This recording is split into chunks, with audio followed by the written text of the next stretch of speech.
防犯だ。バージョン 2.1.0 現在のレベリングを進め場所をまとめた効率の高い順に紹介していく。第1位はオメガレベリング。時給8から 10K という経験値効率も1番だが敷居の高さも1番だな。召喚初代の金策時間含めたら実際はこれよりは少ないが、それでも他と比べたら破格の効率である。第2位はドルグラント。ティラキス集めと絆仕上げ以外では基本使うことはないが、一応それなりに経験値効率が高い。倒す速度が上がったらこれの2倍3倍にはなりそうだが、その頃にはオメが倒せそうだしあまり使う機会はないかもしれない。第3位は無限掛け。一応パルテノンがこれより高いが、戦力や効率含めてドルグラントで良いので除いている。多分この後もそんな感じのやつがある。オリハル困窮になったらいけるようになり、敷居も比較的低いのが良い点。ただオリハル困窮になるにはパルテノンを倒す必要があるので、それまでに行かせてくれよと思う。パルテノン倒すまでが大変だしな。必要経験値はほぼ2次ペリカンのものなので、レベリングとして使うなら MDEF さえあれば ATK も LUK も5万とかで良い。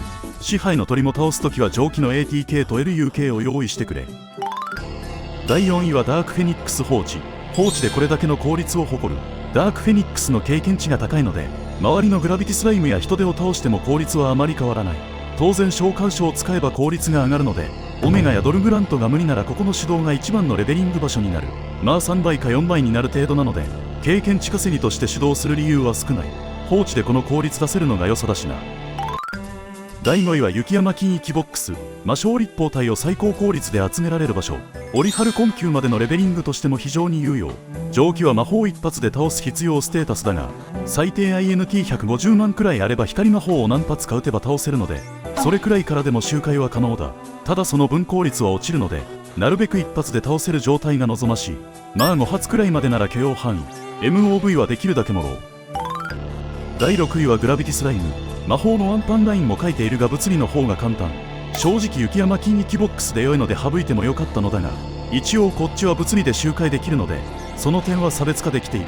思ったより敷居高いから雪山金域ボックスで良いと思う。第7位は冒険者牢獄主導。この敷居の低さでは超破格の経験値効率。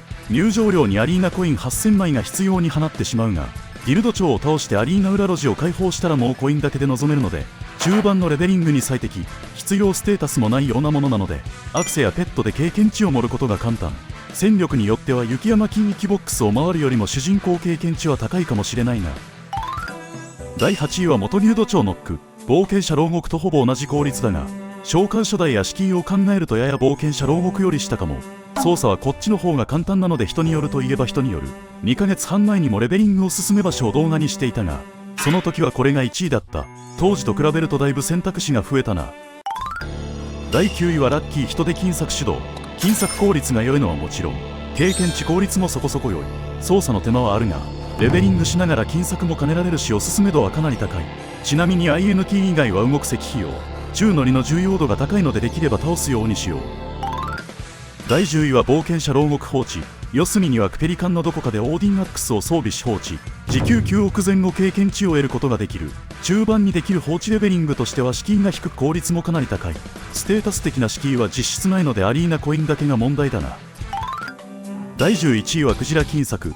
ラッキー人手と同じく金策がメインだが、経験値もそこそこ稼げる。循環宇宙に解放前の金策としては最高効率の金策でもあるので、経験値も欲しい時は萌え子ではなくこちらを選ぶと良いだろう。操作も召喚するだけなのでステータスが十分ならこっちが楽で良いな。第 11.5 位はキングニワトリ。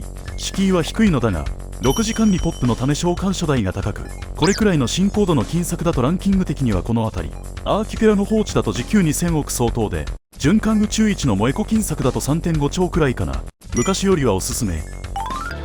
第12位はラッキー人手金策放置。動く石碑も倒せないとあまり意味ないので最低250万は用意しよう。あくまで最低 ATK なのでワンパンするなら500万必要になる。まあ漏れるだけ ATK をもろう。第13位は穴という放置。横エリアの翡翠竜も倒すことで、羽ペンの交換素材である閉ざされた記憶を入手することができる。金策も時給1億ゴールド以上と高く、副産物含めて放置のおすすめ度が高い。俺は30万体ほどしか倒していないが、100万討伐超えてる人も少なくないだろう。ラッキー人手を倒すためにアビスマーダーを長く放置していたが、循環宇宙にラッキー人手たくさんいるし今はもう穴という放置で良いな。第14位はアビスマーダー放置。穴という放置より効率は低いが、その分敷居も低いので穴という放置できるまでの放置におすすめ。こちらも金策効率がそこそこよく、翡翠竜を放置だと最高効率で倒せるので閉ざされた記憶集めに最適。羽ペンの交換素材に必要だし、意外とアビスマーダー放置もありだな。第15位は10進ボックス。実装当初は最高効率くらいだったが、今は手動にしては効率低いなと思う。ただ戦力的にこれより上が勝てない進行状況であれば、闇魔法や気魔法を使えば必要ステータスもこれより下がるし、良いレベリングになると思う。まあこれやるなら手動で金策してキング鶏の方が良い気もする。第16位はアイスリッチ山。時給はペットで4点放置した時の効率。序盤のレベリングで役立つ。放置ができるということはもちろん手動でもできるので、最初は手動でレベリングするのが良い。ペットも揃ってないだろうしな。ここら辺はミスリル級までのガイドとかでも紹介しているので、詳しくはそっちを見ると良いぞ。第17位はアーキペラゴ金策放置。フレイムフロック、ゴブリン明治、蛇国竜の3カ所にペットを置き放置する。なので主人公のステータスはいらず、蛇国竜の流れ弾だけ気をつけて MDEF4897 あれば十分。まあそれも必須じゃない。ここも金策がメインだが、序盤はレベリングとしても良い。とりあえずここ放置しておけばいいの代表格。今はどうだろうな。第18位はアーキペラゴのペイカン。ここはだいぶ序盤に周回可能なので、始めたての人に最適のレベリング場所。序盤はレベルよりはペットの方が重要度が高いが、それでもある程度はあると楽なので周回した方が良いな。ということで現環境のレベリング場所を効率順に紹介した。ペットの獲得経験値はこの動画の順に効率が良いが、主人公の獲得経験値はアクセやペットスキルで前後するので、自分の戦力を確認して選ぶと良いぞ。例えば全く経験値を漏れない時給10億と経験値プラス 1000% の時給2億なら後者が上だしな。それぞれ必要戦力を載せているのでそちらを参考にしてくれ。後半の方はだいぶ大雑把だけど、牢獄は今回入れていない。牢獄のシステム上敵のレベルが無限に上がり続けるので、戦力次第でいくらでも経験値効率が変わってしまうのが主な理由。後敵がランダム出現なので計測のブレもかなり大きいしな。他にはやらなくて困ってないというのも大きな理由だ。ということでレベリングの際はこれをぜひ参考にしてくれ。では、まだの方はチャンネル登録も忘れずに、次の動画も見てくれ。